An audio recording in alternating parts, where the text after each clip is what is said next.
Hi, I'm Sarah from Boating New Zealand, and we're here on this beautiful spring day to look at the Sun Odyssey 490.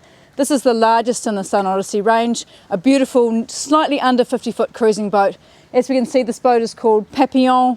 It's in homage to its French ancestry. Also from here we can see it's a very large boat. It's nearly 4.5 metres in beam. Very high topsides generating lots of interior volume. We can also see this hard chine that runs all the way the length of the boat, and we'll talk a bit about that later, about how that affects its performance. With those high topsides, it's really handy to have this nifty little boarding ladder here. There's also a large boarding platform at the stern that folds down on a purchase if you need to be getting on from the rear.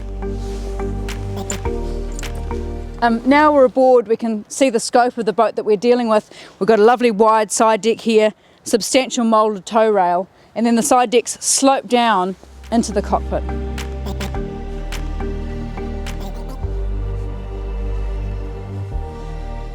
So here at the helm, again, you can see this massive beam, and the wheels are quite a long way apart. That's because it's got a twin rudder set up. The interesting thing about this wide beam, hard chine situation is that when the boat powers up, it starts to lean and then that chine digs in and you don't get a huge angle of heel, which means it's really comfortable for cruising. To keep things really simple for cruising, you might notice there are no ropes around the cockpit. The main sheet and the jib sheets are coming back under this coaming here from the German main sheet system and the self-furling jib. We've got a couple of really big grunty winches here, another two on the cabin top for sail controls under that generous dodger. Plenty of space here in the cockpit. It's asymmetric, so we've got a really wide seat on this side and a slightly L-shaped seating area here, so you can fold up different parts of the table according to how you want to entertain. So there's plenty of room to sit on this side, for example, while still having access way through the cockpit that side. So inside this central console for the outside table, there's plenty of storage, including 4 wine bottles, very important.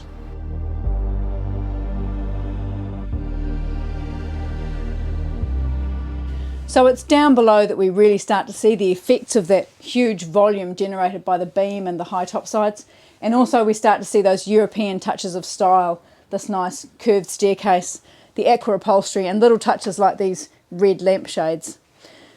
They're built-in handrails as fiddles around a lot of these surfaces, so you've got plenty to grip onto, and it's easy to move around and there's plenty of room. The galley sits here forward with plenty of bench space, a twin sink and a fridge freezer which is accessible both from the top and also through the side. We have a 3-burner stove, and the microwave is under the bench and rises up at the touch. There's a second fridge drawer here that's been selected by the owner, and there's lots of clever little storage solutions. This one here for rubbish, cups, cutlery, and then this whole unit lifts out so you can take it out to the table. And perhaps most innovative and French of all, there is in fact a wine storage area under the floor. What's nice about this nav station is not only is it practical, with storage space for your charts and electronics here, but it also generates a second seating area. The owner talks about sitting here for nibbles and snacks rather than more formally at the table, and actually makes a nice connection between here and up in the cockpit. Along with the modern European design, Jeanneau has also maintained some touches of tradition, such as this analogue clock and barometer. So this is a big boat internally, and there are actually options to have up to 5 cabins, 2 in the bow, 1 each side here and another one where the nav station is.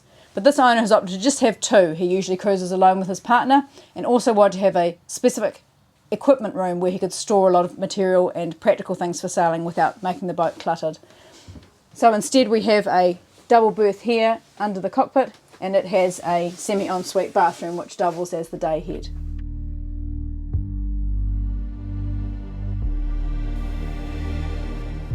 One of the other really nice touches is the massive owner's cabin in the bow. So often when there are lots of cabins, the owner ends up just with one the same as everyone else. Well, this one is like a little apartment. So this cabin is large enough to have a full queen-size bed, and it is rectangular, so there's none of this custom sheets. It will take sheets just from the shops. It also is big enough to have a separate toilet compartment to port, and then to starboard a completely separate vanity unit and shower compartment, also with lots of wardrobe space, drawers and storage. This space seems even larger because of the through-hull windows, the hatches in the ceiling, and also a lot of well-designed down lighting, which makes the whole space warm and welcoming. So these nice curving steps lift up for access to the engine. This boat has a slightly up-spec'd 80 horsepower Yanmar engine, mostly because the boat is going to be based in Wellington, and sometimes it's useful to have a little bit of extra power when the weather is not working with you. The boat also has an optional bow thruster fitted for extra manoeuvrability.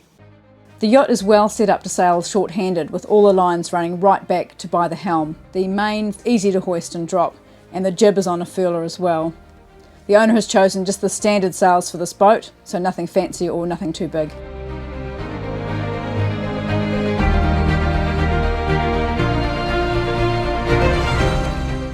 Because the owner wants to be able to cruise for 3 to 4 weeks at a time without having come back to port, this boat has a large capacity for both fuel and water.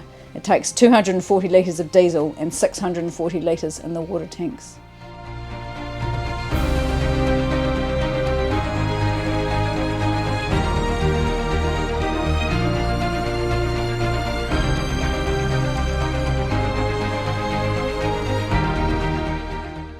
We're out for a sail on a reasonably fresh spring day in Auckland with around 15 to 18 knots, and we were happily reaching at just on 10 knots, a new top speed for this new boat.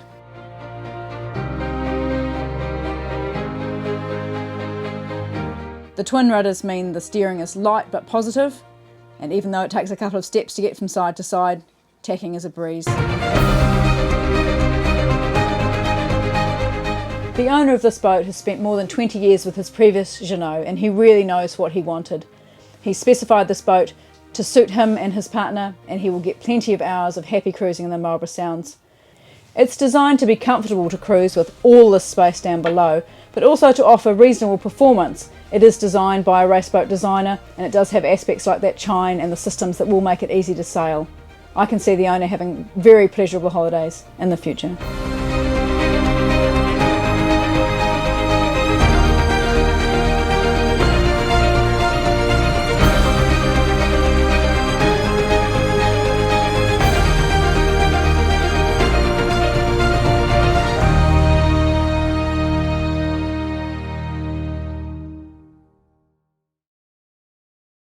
John Acklesome from Boating New Zealand.